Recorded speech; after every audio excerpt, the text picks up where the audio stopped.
total number of stable conformers with non-zero dipole moment for the following compound is R.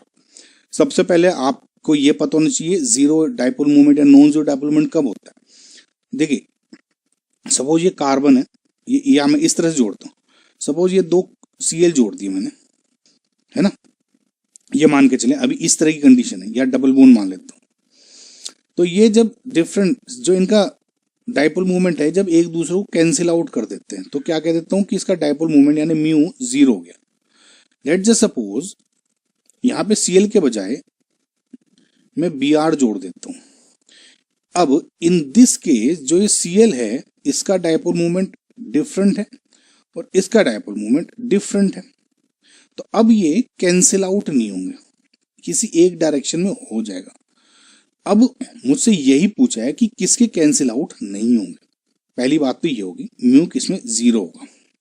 अब दूसरा जो main है आपको stable conformers बताने हैं। नाउ स्टेबल कन्फर्मर्स में क्या देखते हैं, देखिए सबसे पहले तो मैं इस फिशर प्रोजेक्शन को न्यूमैन में कन्वर्ट कर देता हूं ताकि कन्फर्मर जब हम पढ़ रहे हैं ना तो उसमें थोड़ा सा फील आता है। पता है ना आपको ये फिशर प्रोजेक्शन न्यूमैन में कैसा होता है, ये वाला, ये इस टाइप का जो स्ट्रक्चर पढ़ते हैं।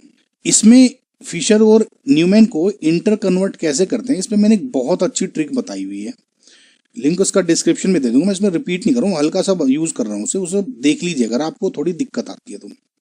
ठीक है, इस समझे नो। सबसे पहले मैं इसे इजी करने के लिए एक काम करता हूँ, आप करें ना करें ऐसी कोई दिक्कत नहीं है, ये वाला स्टेप वैसे भी कर सकते हो, लेकिन जस्ट टू बी हो ना एक थोड़ा सा विजिबली अच्छा दिखता है। ये CS3 मैं CS3 को अपोजिट करना चाह रहा हूँ, बस सिंपल ये। आप इसको करना चाहे करें, नहीं करना चाहे तो कोई इश्यू नहीं है, ऑनेस्टली कोई इश्यू नहीं है। तो मैं क्या करता हूँ CS3 को इधर ले आता हूँ, इससे क्या होगा ये Cl इधर शिफ्ट हो जाएगा, ये Br इधर शिफ्ट हो जाएगा, सिंपल। बस अब ये करना चाह रहा हूँ। अब देखो मैंने आपको बताया था इसको कन्वर्ट कैसे करते हो। एक इसको इमेजिन करो ये एक प्लेन में है, प्लेन ये एक प्लेन ऑफ पेपर है, और जब होता है ना पेपर को आप मोड़ते हो इस तरह यहाँ से ताकि शीट बना लेते हैं, जैसे आपने देखा है ना प्लेन भी बनाते हैं हम कागज का, वो उस तरह से मोड़ दिया। तो इस तरह से आप क्या करो इसको सिंपल अपना मोड़ दो, ठीक है। तो अब मैं इसको क्या कर देता हूँ पीछे को, ये जो है ना ये वाला ऊपर वाला इसको पीछे को मोड़ दिया। तो अब ये जो आगे वाला है ये जो पार्ट है वो तो सिंपल ड्रॉ कर दो जो का तू, CS3 Cl और इधर Br, और जो पीछे का पार्ट जुड़ा, अब पीछे का पार्ट जुड़कर तो ये CS3 तो यहाँ आ गया, ये जुड़ा तो Br का Br यहीं पे ही रहा और Cl यहीं पे ही रहा। तो ये मैंने न्यूमैन में कन्वर्ट कर दिया इसको, ठीक है। अब आपको पता होगा जो आपकी ये कन्फर्म है न्यूमैन प्रोजेक्शन में कन्फर्मर्स, ये दो तरह की फॉर्म होती है। एक तो इक्लिप्स्ड जैसी ये वाली, सिंपल ड्रॉ करूं तो अगर तीन ये जो है कंपाउंड ये अगर सेम आगे पीछे आ रही है तो इसको क्या बोलते हैं आप, इक्लिप्स्ड फॉर्म। और अगर इसको मैं थोड़ा सा 60 डिग्री पे रोटेट कर दूं, आगे वाला फिक्स रख के चाहे इधर ऐसे कर दिया, ये वैलेंसी इधर कर दी तो ये इधर आ गई, समझे। तो ये क्या हो जाती है स्टैगर्ड। अब इन दोनों में जो स्टैगर्ड फॉर्म है इज मोर स्टेबल, या बोलते हैं स्टेबल फॉर्म बोलते हैं इसको कन्फर्मर की, क्योंकि आगे पीछे होते हैं तो रिपल्शन की वजह से अनस्टेबल हो जाते हैं थोड़े। अगर आप इनका ग्राफ भी बनाओगे ना, यहाँ बनाता हूँ, तो अगर इस तरह से भी ड्रॉ करते हो ना आप, तो यहाँ पे जो लोअर पोजीशन है यहाँ पे स्टैगर्ड फॉर्म्स आती हैं या गोच फॉर्म बोल देते हैं जिसको, और ऊपर जो अनस्टेबल पोजीशन है हाई एनर्जी वाली, तो यहाँ पे बेसिकली ये इक्लिप्स्ड फॉर्म आती है, समझे गाइस साहब। तो ये चीज आप ध्यान रखिए, ये चीज समझ में आ गई।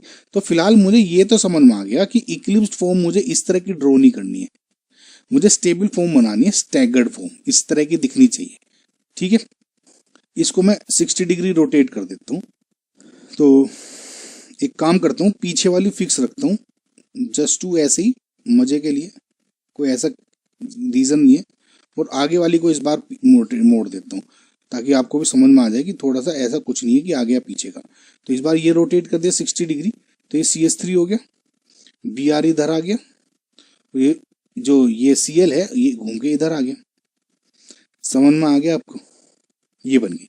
अब आपको क्या करना है, सिंपल इसको घुमाते रहना है, जितनी भी फॉर्म बन सकती है। अब 60 फिर से घुमाओगे तो ये पोजीशन फिर से ऐसी हो जाएगी इक्लिप्स फॉर्म वाली, समझे। ये घुमाओगे तो इसके पीछे, ये घुमाओगे इसके पीछे, ये घुमाओगे इसके पीछे। इसके बजाय मैं इसको देखिए 2 बार घुमाना है तो 120 डिग्री घुमा दो, या इसके बाद ये वाली घुमा दो। समझ ना आप कैसे कह रहा हूँ मैं। देखिए मैं हल्का सा आपको बता ही देता हूँ, चलो कभी आप कंफ्यूज हो रहे हो। मैं जस्ट रफ बना रहा हूँ, है ना। पीछे की तो ये होगी CS3 BR और CL। अगर मैं इसके ऊपर घुमा दी, ये हो गई एक, तो एक ये हो गई और एक ये हो गई। ये इधर CS3 आ गया, इधर BR आ गया, इधर CL आ गया घुमाने के बाद, तो ये नहीं लेनी है ना।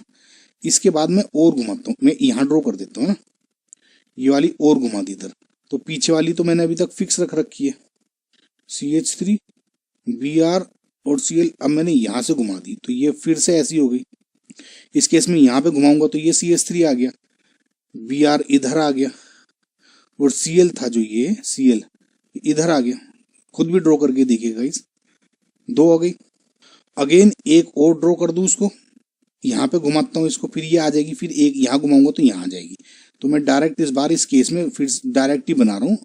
आई होप आप समझ गए होंगे। तो एक 60 डिग्री फिर एक 60 डिग्री घुमा, या डायरेक्ट 120 डिग्री बना दो, है ना। तो इस बार मैं डायरेक्ट 120 डिग्री घुमा रहा हूँ। तो ये यहाँ आ गया CL, ये यहाँ आ गया, और ये यहाँ आ गया। अगर आप गौर से देखोगे, अगर मैं इसको फिर से BR वाला दोबारा करता हूँ, समझे, 120 डिग्री, तो ये वापस इस फॉर्म में आ जाएगा। BR यहाँ, CL इधर, और जो CS3 इधर आ जाएगा, सेम ही रिपीट हो जाएगा। तो यानी ये 3 फॉर्म मेरी बन गई। आई होप गाइज आप समझ पा रहे होंगे ना मैं क्या कह रहा हूँ। तो ये 3 फॉर्म हो गई जो कि स्टेबल फॉर्म है कन्फर्मर की। अब इसमें नॉन जीरो डाइपोल मूवमेंट किस में, देखिए जो इसमें CL है वो इस डायरेक्शन में है, एक CL इस डायरेक्शन में है, तो इसका नेट डाइपोल मूवमेंट कुछ इस डायरेक्शन में हो रहा होगा इन 2 CL का। सिमिलरली इसका नेट डाइपोल मूवमेंट इस डायरेक्शन में होगा। तो टोटल CL का इधर है, BR का इधर है, कैंसिल आउट कर ही नहीं सकते, तो ये non zero, mu naught zero है। सेम केस अगर आप इसमें देखोगे, CL और CL ये तो एक दूसरे को कैंसिल आउट कर रहे हैं, तो CL की वजह से तो 0 हो गया। लेकिन BR का इधर है और इस BR का इधर है, तो यहाँ पे ओवरऑल म्यू नॉट 0 हो गया। समझ में आया ना आपको गाइस किस सेंस में कह रहा था मैं। सेम केस इसमें हो गया, BR का कैंसिल आउट हो गया, अपोजिट है, लेकिन CL की वजह से म्यू नॉट 0 हो रहा है। लेट जस्ट सपोज BR इधर है और CL इसके बजाय यहाँ पे हो जाता, अगर है ना किसी केस में, तो उस केस में इसका म्यू 0 हो सकता था, समझे आप। तो फिलहाल ये 3 कंडीशन है जिसमें म्यू नॉन 0 है। तो इसमें total number of stable conformer ही पूछे थे, ये क्या हो गया 3, THREE, 3 ऐसे स्टेबल कन्फर्मर्स हो गए। सबसे पहले आपको स्टेबल कन्फर्मर बनाने थे, यानी स्टैगर्ड फॉर्म बनानी थी, और उसके बाद आपको डाइपोल मूवमेंट देखना था। सिंपल कि ये बना दिए, और इसमें किसका 0 म्यू हो रहा है ओवरऑल। फिलहाल लकीली इसमें किसी का भी नहीं 0 हुआ था।